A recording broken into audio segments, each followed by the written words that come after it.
SMT Nation, we back. Nation, it's been kind of happening. T-Mobile's growth starting to slow a bit.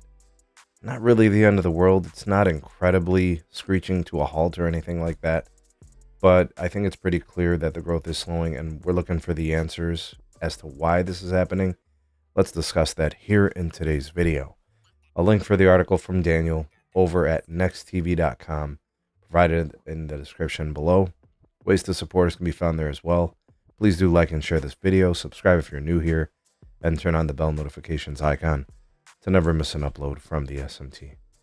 Alright folks, so I was doing a little bit of digging, looking at these percentages, taking a look at how fixed wireless access, the 5G home internet for T-Mobile is going, and generally speaking, it's going pretty good. Quarters are starting to kind of slow down for them just a little bit, nothing crazy. But it is noticeable, right? When you see a 23% dip, I mean, that's not nothing, right? So I found this very enlightening over from Goldman Sachs. If you guys know the bank, I don't think there's many bigger than Goldman Sachs, but some of the representatives have the skinny, according to them. They say, quote, "We see a more favorable competitive landscape for the U.S. wireless industry in the medium term. T-Mobile should benefit from that. We view T-Mobile as a net share gainer, but believe this momentum is beginning to moderate given improving execution at Verizon and AT&T as T-Mobile expands its ambitions to consumer broadband using a mix of fixed wireless broadband and fiber. We believe the company can sustain its revenue, EBITDA, free cash flow, growth trajectory." None of that is negative, people. There's nothing wrong with any of that. In fact, that is a glowing testament to the business and corporate execution by the Magenta carrier. What it indicates is that both Verizon and AT&T are in play for those fixed wireless access subscribers. They're executing their network build, they're modernizing, they're creating more capacity, and they're in play for those same customers.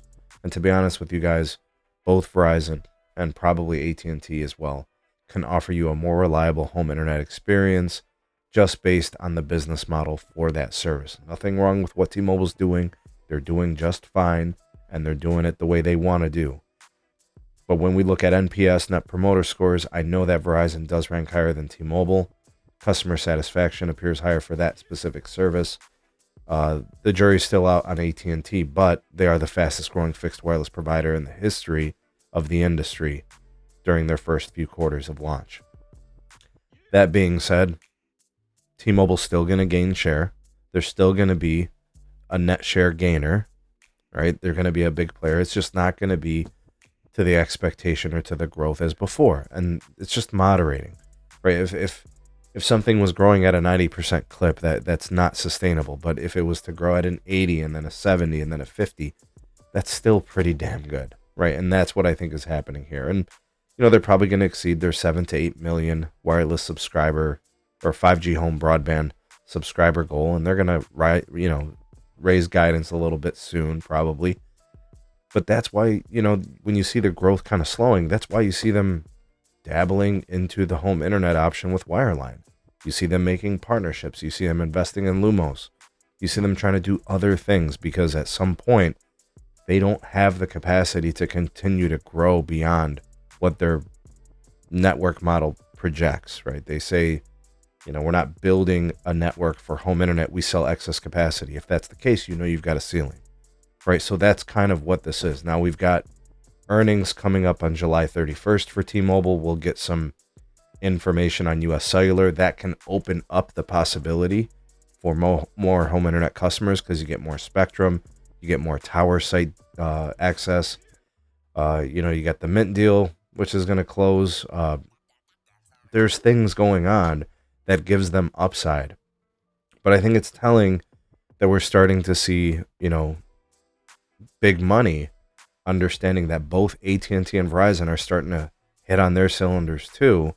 And that's part of the reason why T-Mobile's growth is going to slow.